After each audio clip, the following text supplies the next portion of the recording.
మోహన్ బాబు ఇంట్లో గొడవ చూస్తూ ఉంటే నిజంగా రాత్రి నేను 11 గంటలకు చూశాను. పాపం ఆ స్వామి మాలేసుకున్న ఆయన్ని అలాగా టీవీ9 జర్నలిస్ట్ని అయితే కొట్టడం అయితే చాలా బాధ అనిపించిందండి. ఏదైనా సరే ఫ్యామిలీలో గొడవలు ఉంటే ఫ్యామిలీ వరకే చూసుకోవాలి కానీ అసలు వాళ్ళు తండ్రి కొడుకులు చూసుకుంటే అసలు ఇంత గొడవ జరగపోని వీళ్ళు ఎప్పుడైతే వాళ్ళు ఒక 30 మందిని వీళ్ళు ఒక 40 మందిని బౌన్సర్లు తెచ్చుకుని మనుషులు పెట్టుకున్నారో ఇంకా ఒకళ్ళు అసలు గొడవ కంటే ముందు వీళ్ళు కొట్టుకోవడం ఎక్కువైపోయి అక్కడ ఘర్షణ జరిగే పరిస్థితి వచ్చింది. మధ్యలో ఉన్న వాళ్ళకి దెబ్బలు తగిలే. నిజంగా స్వామి మాలేసుకున్న ఆయనండి. ఈయన మైక్ తీసుకుని అసలు ఆ విధంగా కొట్టడం ఏంటో ఎదురుగుండగా ఇప్పుడు అనుకోకుండా ఆవేశంలో మామూలుగా తెలియక ఎవరినో ఏదో కొట్టకపోయి విసిరితే నీకు తగిలిందని అంటే అది వేరే విషయం. కానీ అక్కడ అది మాత్రం చూస్తే కావాలని మైక్ తీసుకుని కొట్టినట్టే కొట్టారు ఖచ్చితంగా కూడా. కానీ అది మాత్రం తప్పండి. ఎందుకంటే వాళ్ళు ఉద్యోగాలు చేసుకునే వాళ్ళే, వాళ్ళు కూడా అది వాళ్ళ వృత్తి చేసుకోవాలి, తప్పదు. వాళ్ళకు కూడా ఆఫీస్ నుండి న్యూస్ ఏంటని వాళ్ళని అడుగుతూ ఉంటారు.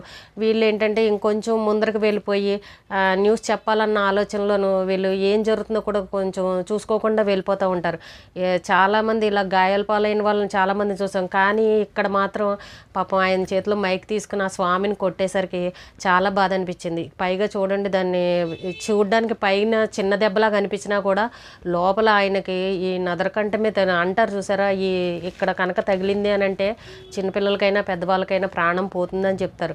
నిజంగా ఆయన అదృష్టవంతుడు. నిజంగా ఆ స్వామి కాపాడాడేమో, ఆయనకు సర్జరీ చెయ్యాలి అని చెప్పారు. నిజంగా అదృష్టవంతుడనే అనుకోవాలి. ఏముంది, ఇప్పుడు ఏదైనా జరిగిపోయిన తర్వాత ఇప్పుడు వాళ్ళనన్నా కేసులు పెట్టినా ఏం చేసినా ముందు ఒక ప్రాణానికి అయితే ప్రమాదమే కదండి. తప్పు కదా, అలా చేయకూడదు కదా. ఏదైనా ఇప్పుడు కొడుకేమో మీడియా వాళ్ళని రమ్మని పిలిచాడు, ఈ తండ్రి ఏమో మీరు ఎందుకు వచ్చారని దెబ్బలాడుతున్నాడు. ఎవరిని ఏమనాలి చెప్పండి. ఏదైనా సరే అది పోలీస్ స్టేషన్ దాకా కేసు వెళ్ళిందని అంటే ఆటోమేటిక్గా మీడియా వాళ్ళకి తెలుస్తుంది, మీడియా వాళ్ళు ఖచ్చితంగా వెళ్తారు అక్కడికి. అదే మామూలుగా జరిగేదే. కానీ వీళ్ళు మాత్రం ఇంకోటి ఏంటంటే వీళ్ళు ప్రత్యేకంగా వీళ్ళు సెలబ్రిటీలు కాబట్టి ఇంకొంచెం ఫోకస్ ఎక్కువ పెడతారు వీళ్ళు. ఎందుకంటే మనకి బాగా ఇదైన వాళ్ళు కదా, సినిమా యాక్టర్లు మనం అందరం చూస్తుంటాం. ఏంటి వీళ్ళ ఇంట్లోనే పెద్దవాళ్ళ ఇంట్లో ఇంతంత తండ్రి కొడుకులు గొడవలు అనేసరికి ఇంకొంచెం ఇంట్రెస్టింగ్గా చూపించాలి, జనాలు చూస్తారన్న ఆలోచనతోటి ఈ మీడియా వాళ్ళు కూడా కొంచెం ఇది చేస్తూ ఉన్నారు. ఏది ఏమైనా కానీ ఆ స్వామికి దెబ్బ తగిలిందని అంటే మాత్రం చాలా బాధ అనిపించింది. అలాగే ఇక్కడ రాత్రి ఆయన మోహన్ బాబు పంపించిన వాయిస్ రికార్డు చూస్తే నా కొడుకు మంచివాడు, ఈ పెళ్ళి అయ్యాకని ఇలా మారిపోయాడు, వాడిని భుజాల మీద ఎత్తు పెంచాను, వాడిని ఎంత చదివించాను అంత చదివించాను, ఆస్తి ఇచ్చానని ఇలా చెప్పుకొచ్చాడు కొడుకు గురించి గొప్పగా.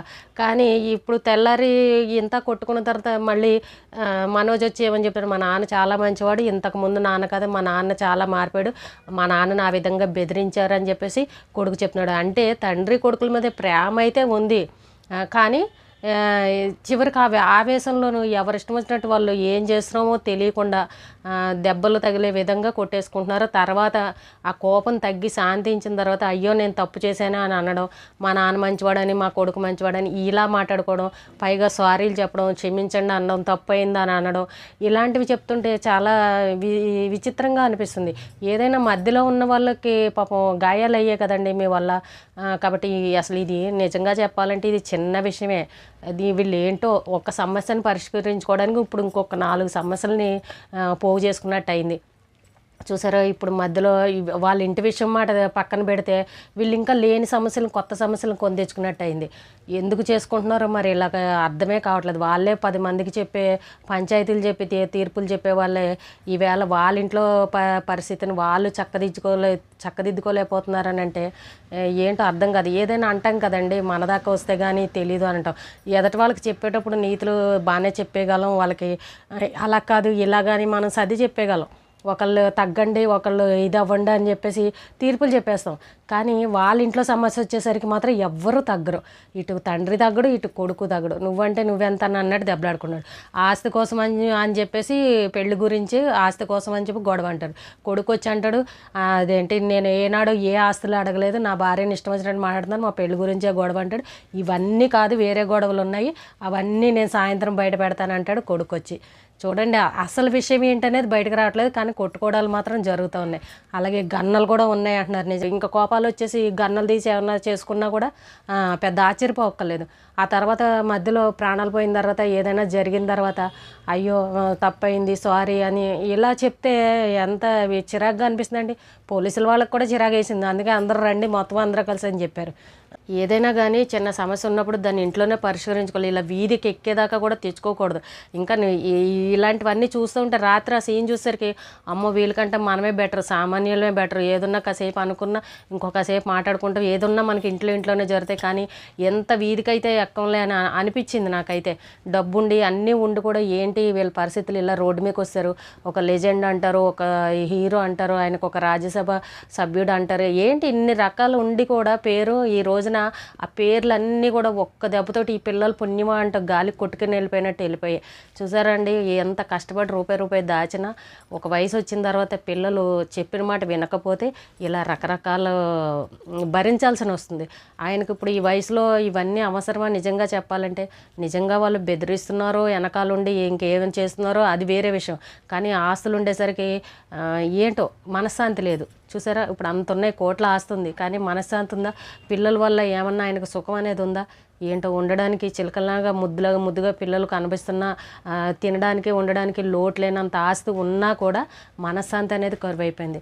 ఒక్కోసారి ఇలాంటివి చూస్తుంటే అమ్మ బాబాయ్ వాళ్ళకంటే మనమే బెటర్, ఏది పెట్టను కొట్ట పొయ్యిలో పెట్టను ఆ రోజు తెచ్చుకు తిన్నా కూడా ప్రశాంతంగా ఉన్నామా లేదా, అది కావాలి మొత్తానికి జీవితానికి అదైతే ఉంటే చాలు అని అనుకుంటాం. కానీ ఇలా చూసిన తర్వాత అందులోనూ ఈ సినిమా వాళ్ళు కూడా పాపం ఎవరు కల్పించుకోవట్లేదు, వాళ్ళని ఎవరు ఓదార్చే వాళ్ళు లేరు. సరే గొడవ ఎందుకు ఊరుకోండి మాట్లాడదామని ఎవ్వరు కూడా ఒక్కరు కూడా ముందుకొచ్చి మాట్లాడట్లేదు. మరి ఎందుకు మాట్లాడట్లేదు అనేది అర్థం కావట్లేదు. ఇది కుటుంబ విషయం, మీకెందుకు, మీకు సంబంధం లేదు అని వీళ్ళు ఏమన్నా అంటారని భయపడి రావట్లేదా, లేకపోతే మనకెందుకులే ఇంకా వీళ్ళ ప్రవర్తన ఇంతే, వీళ్ళు చెప్పినా వినరు అన్న ఆలోచనతో ఎవరు పట్టించుకోవట్లేదు అనేది కూడా అర్థం కావట్లేదు. ఎందుకంటే సినిమా వాళ్ళు చాలామంది ఉన్నారు పట్టించుకోవాలంటే, మరి వాళ్ళు కూడా ఎందుకు ఇలా వదిలేసారో అర్థం కావట్లేదు. కానీ ఇంకా ముందరికి ఎక్కడికి వెళ్తుందో చూడాలి.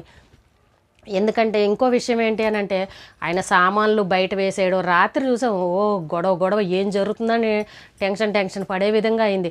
సామాన్లు కూడా బయట వేసేసారు, బట్టలు అన్నీ పట్టుకెళ్ళిపోమని ఇంట్లోకి రావద్దని గేట్లు పెట్టేయడం, ఇవన్నీ చూస్తే కొంచెం బాధ అనిపించింది. ఎంతైనా సొంత కొడుకు కదా, అలాగా నిర్దాక్షిణ్యంగా అలాగ సామాన్లు బయట వేయడం అది కరెక్ట్ కాదు. కొంచెం టైం ఇచ్చన్నా సరే ఏదో ఒకటి ఆలోచించి కూర్చుని మాట్లాడుకుని టైం ఇచ్చి పంపించిన, ఇంకా నువ్వు వేరే చోట ఉండాను అని చెప్పినా బాగుండేది. కానీ అంత అప్పటికప్పుడు ఏదో బయట వాళ్ళు చేసినట్టు సొంత కొడుకుని అలా సామాన్లు బయట వేయడం అది అని అయితే ఏదో కరెక్ట్ కాదనిపించింది. ఒక పెద్ద మనిషి చేసే పని అది కాదు అని అనిపించింది. అందుకే ఇంకా అక్కడ గొడవలు ఇంకా ఎక్కువైపోయాయి. ఎప్పుడైతే అన్ని గేట్లు వేసేసి మా పాపను చూడనివ్వట్లేదు, ఇంట్లో పిల్లలు ఉన్నారు, నన్ను రానివ్వట్లేదు లోపలికి అని అనేసరికి అక్కడ ఘర్షణ వాతావరణం ఎక్కువైపోయింది. పైగా ఇంకోటి ఏంటంటే పోలీసులు అక్కడే ఉండి కూడా ఎవరిని ఆపలేకపోయారు. వాళ్ళు అంతమంది జనాలు చుట్టూ పెట్టుకుని ఎందుకు ఇంతమంది ఉన్నారు వెళ్ళండి వాళ్ళు చూసుకుంటారులే అని ఈ ఉన్న బౌన్సర్లు వాళ్ళని పంపించేసి ఉండుంటే అసలు అంత గొడవ జరగకపోను. కానీ అక్కడ ఎందుకు పోలీసులు ఎదురుగుండగా ఉండి కూడా ఎందుకు ఆపలేకపోయారో అర్థం కాలేదు. అందుకే ఇలా కొట్టుకోవడం ఇవన్నీ జరిగాయి. అది కూడా తప్పే అనిపించింది. ఎందుకంటే వాళ్ళు ఆల్రెడీ కంప్లైంట్ ఇచ్చారు, డైరెక్ట్గా ఎదురుగుండగానే పోలీసులు ఉన్నారు. అసలు పోలీసుల చుట్టూ ఉండి కూడా ఇన్ని గొడవలు ఎందుకు జరిగాయి, మీడియాలు వాళ్ళని కొట్టడం ఇవన్నీ అసలు ఎందుకు జరిగాయి, వీళ్ళు ఎందుకు ఆపలేకపోయారని కూడా అనిపించింది. ఏదైనా సరే ఇంకా గొడవ సమస్య అయితే పెరిగింది కానీ తగ్గలేదు.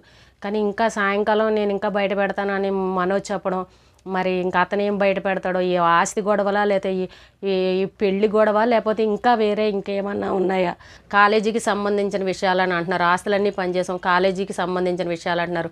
ఇంకొక వ్యక్తి వినయ్ ఎవరో ఇంకొక అతను ఉన్నాడని చెప్తున్నారు.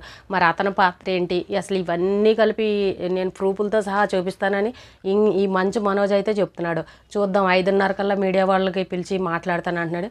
అతను ఏం చెప్తాడో చూద్దాం. నాకు ఇందాకైతే పాపం మీడియా ముందుకు వచ్చి కళ్ళనీళ్ళు పెట్టుకుని ఏడుస్తూ బాధపడి క్షమాపణ కోరుతూ మా నాన్న తరపున నేను క్షమించమని అడుగుతున్నాను, తప్పయింది అలా చేయడము, మా ఆవేశంలో అలా చేశారు, మా నాన్న చాలా మంచివాడని చెప్తుంటే పాపం ఈ పిల్లాడి దగ్గర చాలా బాధ అనిపించింది. అయ్యో పాపం పెళ్లి చేసుకున్నందుకే ఇతని మీద కోపం వచ్చిందా అని అనిపించింది.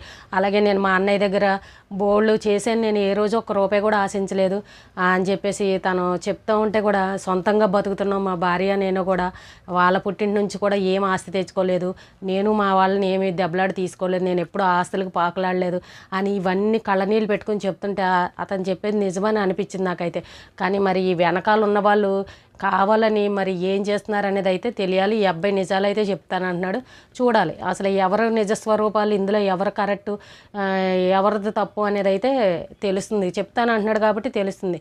కానీ బాధ అనిపించింది ఆ అబ్బాయికి పాపం కళ్ళనీళ్ళు పెట్టుకొని ఇంట్లోంచి సామాన్లు బయటేసి వెళ్ళమనడం అయితే కరెక్ట్ కాదు. అంత ఉండి రోడ్డు మీదకి అలా పడేయడం అయితే చాలా తప్పు అనిపించింది నాకైతే. నిదానంగా కూర్చుని ఒకవేళ నచ్చకపోతే ఇంట్లో ఉంటే గొడవలు వస్తున్నాయి అని అంటే వేరే సంసారం పెట్టినా కూడా బాగుండేది వాళ్ళే. ఎందుకంటే చిన్నపిల్లలతో ఉన్నారు, ఎంతైనా సొంత కొడుకు. కానీ అలా ఒక పెద్ద మనిషిగా ఆయన చేయడం అయితే తప్పు అని అనిపించింది. చూద్దాం ఇంకా వీళ్ళ మీద ఒకరికొకరికి మరి ఏ విషయాలు బయటకు వస్తాయి అనేది అయితే మనం వేచి చూడాల్సిందే. ఈ రోజుకి ఇదేనండి. రేపు మళ్ళీ ఒక మంచి విషయంతో మళ్ళీ కలుద్దాం.